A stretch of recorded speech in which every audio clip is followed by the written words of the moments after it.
என்ன நாலூரான், எல்லாம் சரிவர நடந்து கொண்டிருக்கிறதா? அன்னதானம், உற்சவம், விழா என்று இன்று கூரதேசமே களை கட்டி இருக்கிறது. என்னை பற்றி நானே சொல்லிக் கொள்ளக்கூடாது, ஆனால் உண்மையை சொல்லாமல் இருக்கவும் கூடாது. இதேபோல் பல உற்சவங்களையும் விழாக்களையும் சிறந்த முறையில் நடத்திய பெருமை எனக்குண்டு. இன்றைய விழாவை பொறுத்தவரை அன்னதானத்தை சின்ன எஜமானரே நேரடியாக பார்வையிட்டுக் கொண்டிருக்கிறார். ஆங்காங்கே தண்ணீர் பந்தல், பானகப் பந்தல் மற்றும் மோர் பந்தல் என்று பல பந்தல்கள் அமைக்கப்பட்டிருக்கிறது. எல்லா இடங்களுக்கும் நானே நேரில் சென்று கண்காணித்து வந்துவிட்டேன். ஆனால் இந்த பந்தல்களால் பாதசாரிகளுக்கும் குதிரை வண்டி, மாட்டு வண்டி இவைகளுக்கெல்லாம் எந்த இடையூறும் இல்லாமல் இருக்கிறதல்லவா? யாருக்கும் எந்த சிரமமும் இல்லை. எல்லா பந்தல்களுமே சாலையோரத்தில் தான் அமைக்கப்பட்டிருக்கின்றன. உற்சவரின் புறப்பாடு கண்டருளுக்கு தக்கவாறு அவர் உலா வரும் இடங்களில் பந்தல்கள் அமைக்காமல் தவிர்த்திருக்கிறேன். இது ஒரு புறம் இருக்க, மன்னரின் காவலாளிகள் இளைப்பாறுவதற்கு தக்க சௌகரியங்கள் ஏற்படுத்தியிருக்கிறேன். அவர்களுக்கென தனி பந்தல்களும் அமைக்கப்பட்டிருக்கிறது. ரகுநாத பட்டரிடம் எல்லாம் விவரமாக சொல்லிவிட்டாயா? அவர் புதியவர். இங்குள்ள வழக்கங்களும் சம்பிரதாயங்களும் அவருக்கு பழக்கம் இல்லாததாக இருக்கலாம். நேற்று இரவே அவர் அகத்திற்கு சென்று என்னவெல்லாம் செய்ய வேண்டும், எப்பொழுது செய்ய வேண்டும், எப்படி எப்படி செய்ய வேண்டும், எல்லாவற்றையும் விரிவாக எடுத்துச் சொல்லிவிட்டேன். அவரும் எல்லாவற்றையும் நன்றாக புரிந்து கொண்டு விட்டார். மன்னரும் இந்த உற்சவத்தில் கலந்து கொள்ள இருக்கிறார். அதை நான் அறிவேன். அவர் எப்பொழுது வருகிறார் என்று தெரியவில்லை. அவர் வரும் சமயம்... உங்கள் கவலை எனக்கு புரிகிறது. மன்னர் எப்பொழுது வேண்டுமானாலும் வரட்டும். அவர் வரும் பாதையில் எந்த இடையூறும் ஏற்படாத வகையில்தான் எல்லா ஏற்பாடுகளும் செய்திருக்கிறேன். நாலூரான், மன்னர் வருகிறார் என்றால் அவருடன் பட்டாளங்களும் பரிவாரங்களும் வரும். யானை, குதிரை வண்டிகள், பல்லாக்கு. சுவாமி, எங்கள் சதுர்வேதி மங்கலத்திற்கே மன்னர் பலமுறை வந்து சென்றிருக்கிறார். அப்பொழுது எல்லா ஏற்பாடுகளையும் நான் தான் கவனித்துக் கொள்வேன். அதற்காக மன்னரிடமிருந்து பாராட்டுக்களையும் நான் பெற்றிருக்கிறேன். உன்னுடைய சிறப்பம்சங்கள் எனக்கு தெரியும்.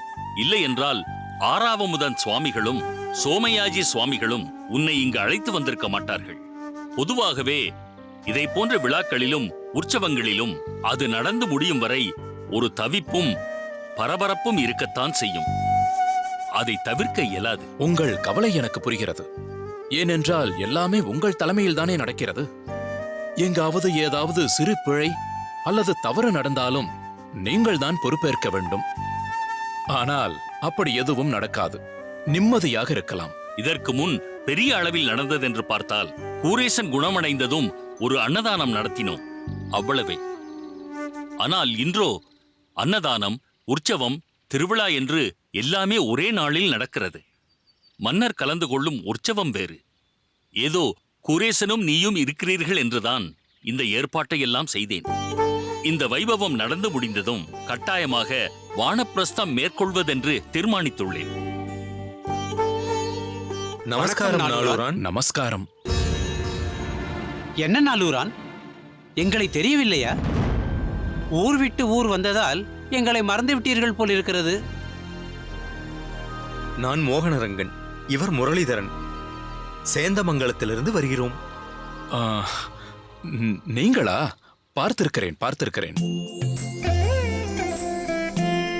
சதுர்வேதி மங்கலத்தில் நடக்கும் ஒரு உற்சவம் தவறாமல் எல்லா உற்சவத்திற்கும் வந்து விடுவீர்கள் அல்லவா?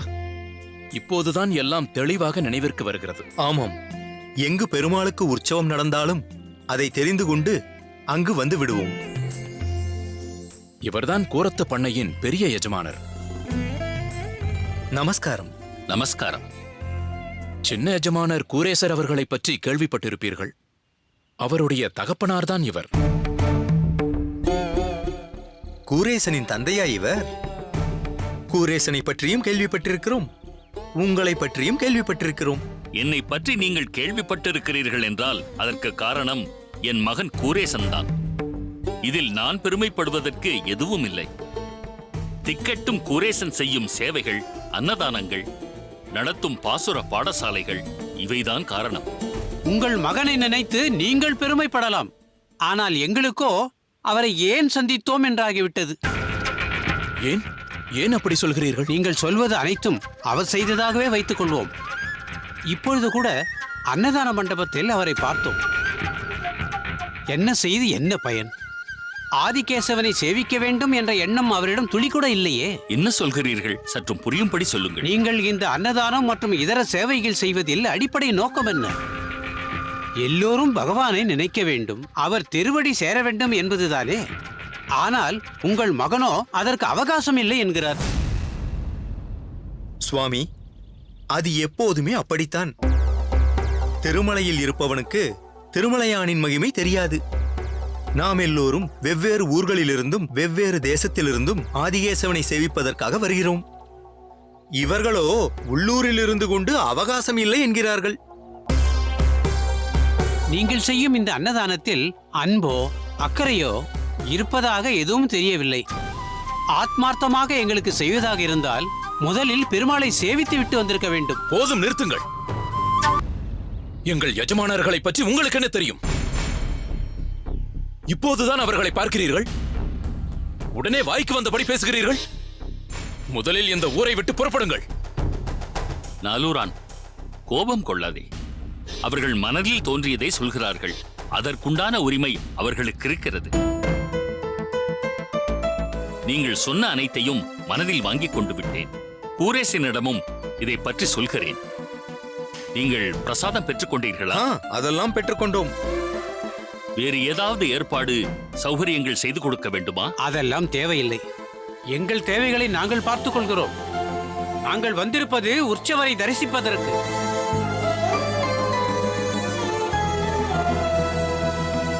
என்ன எஜமானரே, அவர்களை வாய்க்கு வந்தபடி பேசவிட்டதோடு அல்லாமல் சௌகரியங்கள் செய்து கொடுக்க வேண்டுமா என்று கேட்கிறீர்கள்? நாலூரான், பொது வாழ்க்கை என்று வந்துவிட்டால் 4 பேர் 4 விதமாகத்தான் பேசுவார்கள். எல்லோரும் எல்லோருக்கும் நல்லவர்களாக இருக்க முடியாது. அதேபோல் எல்லோரும் நம்மை பாராட்டிக் கொண்டிருக்க வேண்டும் என்று நாம் எதிர்பார்க்கவும் கூடாது. இப்பொழுது வந்து போனவர்கள் அவர்களுடைய கருத்தை, அபிப்பிராயத்தை சொன்னார்கள். அதை கேட்டு நாம் கோபப்பட்டோம் என்றால் நாம் தோற்றவர்கள் ஆகிவிடுகிறோம். நாலூரான், சில விஷயங்களை தவிர்ப்பதுதான் நல்லது. அதுதான் விவேகிகளுக்கும் பக்குவப்பட்டவர்களுக்கும் உண்டான குணாதிசயம். ஒருவன் நம்மை 3-4 முறை குறை சொல்லட்டும், ஏசட்டும், நாம் அமைதி காத்தோம் என்றால் அவனே அடங்கி விடுவான். இல்லை எஜமானரே, இவர்களை பற்றி எனக்கு நன்றாக தெரியும். எங்கு சென்றாலும் மற்றவர்களை தூஷிப்பதும் இழிவுபடுத்துவதும் தான் இவர்களுடைய வழக்கம். அதுதான் தெரிந்து வைத்திருக்கிறாயே, பின் என்ன?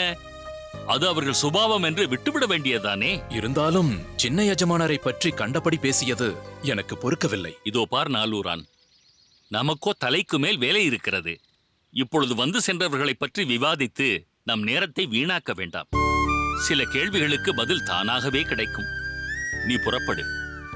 உன் மேற்பார்வை பணியில் கவனம் செலுத்து.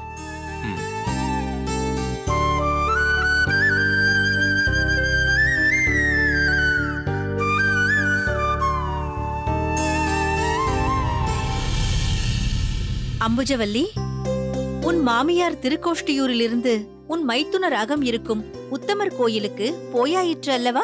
ஆமாக்கா, திருக்கோஷ்டி அண்ணாவிடம் என் மாமியாருக்கு அலாதியான பிரீத்தி. அதேபோல் தன் மூத்த பிள்ளைதான் திருக்கோஷ்டி நம்பி என்று என் மாமியாரும் கொண்டாடுகிறார். அவர் திருப்திக்காக 2 வாரங்களுக்கும் மேலாக திருக்கோஷ்டியூரிலேயே தங்கிவிட்டு இப்பொழுதுதான் வந்திருக்கிறார் என்றால் பார்த்து கொள்ளுங்களே. அனைத்தும் பகவத் சங்கல்பம். பகவத் சங்கல்பம் என்றும் சொல்லலாம், நம் ஆச்சாரியரின் அருளாசிகள் என்றும் சொல்லலாம். என்ன நடக்குமோ என்ற பயம் போய் எல்லாம் நன்றாக நடந்தது என்று இப்பொழுது பல விஷயங்களில் தீர்வு கிடைத்திருக்கிறது அல்லவா? உண்மைதான் அக்கா. மலை போல் வந்த பல இடர்கள் பனி போல் கரைந்து போய்விட்டது என்றுதான் சொல்ல வேண்டும். அதே நேரத்தில் என் மாமியாரின் திடசித்தம், தன் முயற்சியால் அவர் காட்டிய மனம் தளரா நம்பிக்கை, அளவு கடந்த வைராக்கியம், இப்படி பல குணங்களை அவர் தன்னகத்தே கொண்டுள்ளார். இவையெல்லாம் நானும் அவரிடமிருந்து கற்றுக்கொள்ள வேண்டிய பாடங்கள். மொத்தத்தில் என் மாமியாரின் தன்னம்பிக்கை சற்றும் தளரவில்லை அக்கா. ஆனால் எனக்கென்ன தோன்றுகிறது தெரியுமா அம்புஜவல்லி?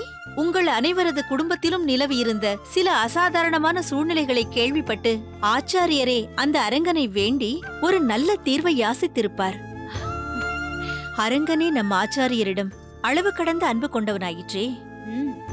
உடனே ஒரு சங்கல்ப மாத்திரத்தில் அனைத்து பிரச்சனைகளுக்கும் தீர்வை ஏற்படுத்திவிட்டான் அந்த அரங்கன். உன் மாமியாருக்கு ஏற்பட்டிருந்த பிணி நன்றாக குணமடைந்து விட்டதாகவே நினைக்கிறேன். தற்போது மிகுந்த திருப்தியோடு தன் பிள்ளை தெய்வக்கரசு நம்பியின் அகத்தில்தானே உன் மாமியார் இருக்கிறார்.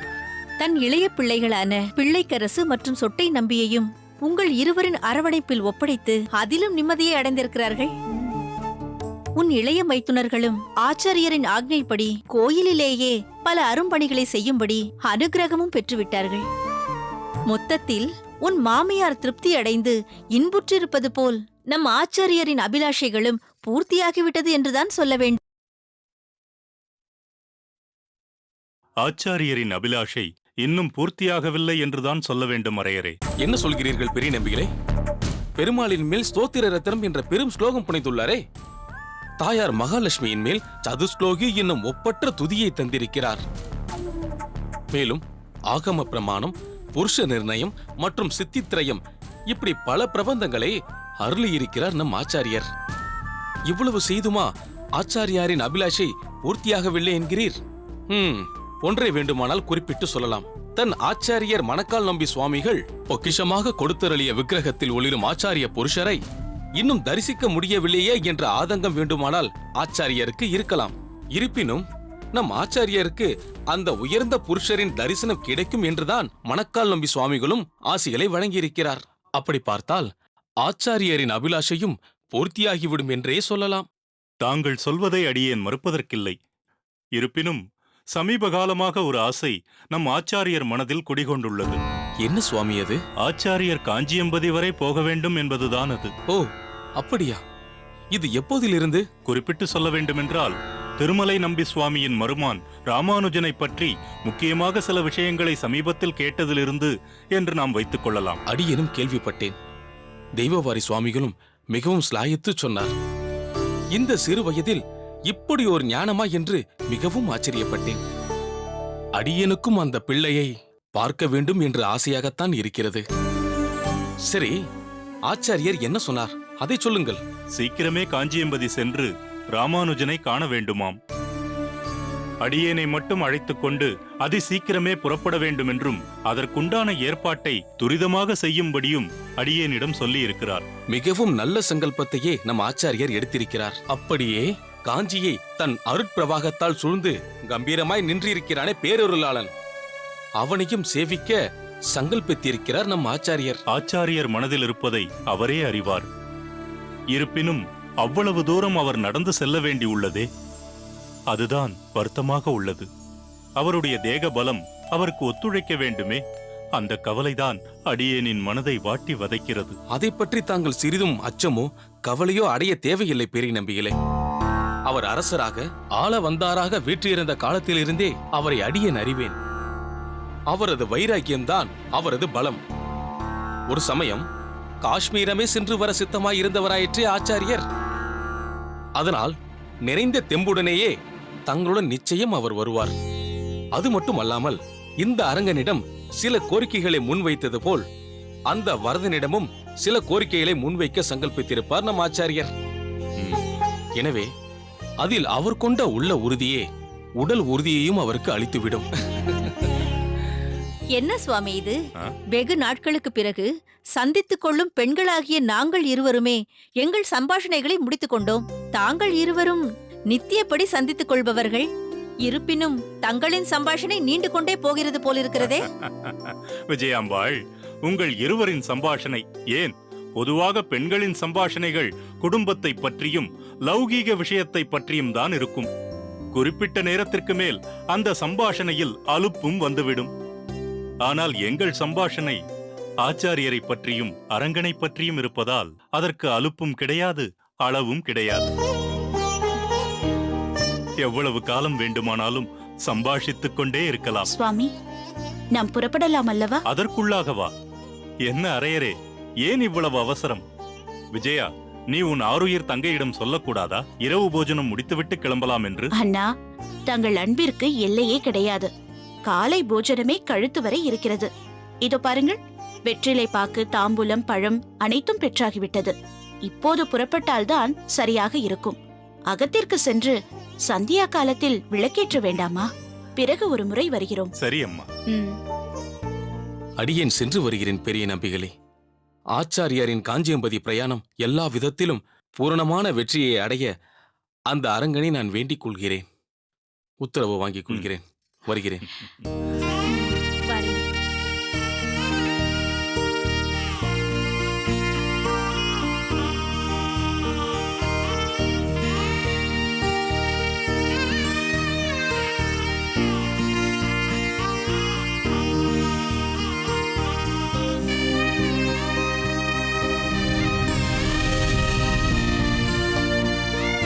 வேறு யாருக்காவது கொடுப்பதற்கு பதில் மாப்பிள்ளைக்கு கொடுப்பதே சிறப்பல்லவா? நீங்கள் சொல்வது சரி என்று வைத்துக் கொண்டாலும், இந்த ஏற்பாட்டை நான் ஏற்றுக்கொண்டாலும் ராமானுஜனுக்கு இது ஒரு கூடுதல் சுமையாக இருக்கும். ஐயா, நான் ஒன்று சொல்கிறேன். அதாவது பார்த்தீங்கன்னா, நாங்கள் என்றைக்குமே பார்த்தீங்கன்னா ஆண்ட்ராய்டு ஃபோனை ஆஃப் பண்ணாமல் எனி டைம் ஆனில் தான் வச்சுருப்போம். இதுவே யாருக்காவது ஆபத்துன்னு வந்து வச்சுக்கிங்க, சும்மா ஹாலிவுட்டில் வர்ற அர்னால்டு மாதிரி சும்மா தெறிக்க விட்டுருவோம்ல.